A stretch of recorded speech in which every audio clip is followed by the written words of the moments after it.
ঘটনা ঘটেছে বাংলাদেশের সহকারী হাই কমিশন ভবনের যে ঘটনাটা, এটা আপনারা জানেন। এই ঘটনার প্রেক্ষিতে আমাদের ঊর্ধ্বতন কর্তৃপক্ষ, ডিএমপি কমিশনার স্যার সহ পুলিশের সর্বোচ্চ কর্তৃপক্ষ, মিনিস্ট্রি সবাই এই বিষয়টাতে খুব সচেতন আছে। আমাদেরকে নির্দেশনা যেটা দেওয়া হয়েছে যে এই ভারতীয় দূতাবাস কেন্দ্রিক নিরাপত্তা ব্যবস্থা সর্বোচ্চ একটা অ্যালার্ট পজিশনে জোরদার করা।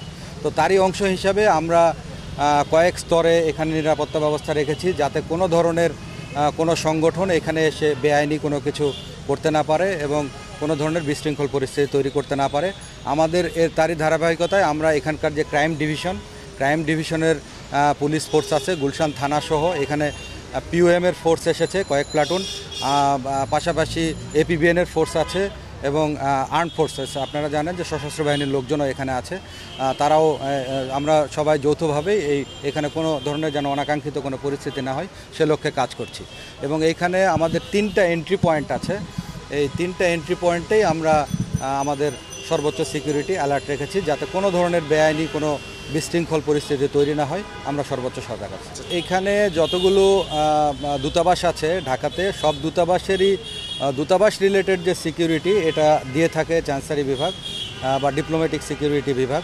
তো তাদের পাশাপাশি যেহেতু এখানে একটা বিশেষ পরিস্থিতি আছে, আমরা ক্রাইম ডিভিশনও আছি এবং অন্যান্য ডিভিশনও কাজ করছি। আমরা একটা একত্রিতভাবে এটা কাজ করছি। দূতাবাস, যে কোনো দূতাবাস খুব সেন্সিটিভ জায়গা। ভারতীয় দূতাবাস তো অবশ্যই আমাদের জন্য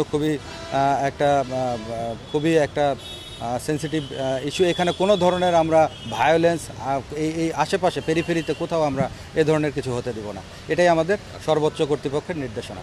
না, আপনারা জানেন আমরা সোশ্যাল মিডিয়াতে সহ একটা আমাদের কাছে গোয়েন্দা তথ্য আছে যে এখানে 2টা থেকে 2:30টার দিকে বাংলাদেশ সিভিল সোসাইটি নামে একটা সংগঠন, তারা ভারতীয় দূতাবাস ঘেরাও করতে পারে। ঠিক তার ধারাবাহিকতায় আমরা এখানে এন্ট্রি পয়েন্টগুলোতে আমাদের অবস্থান নিয়েছি এবং আমরা সিকিউরিটি সর্বোচ্চ অ্যালার্ট পজিশনে আছি।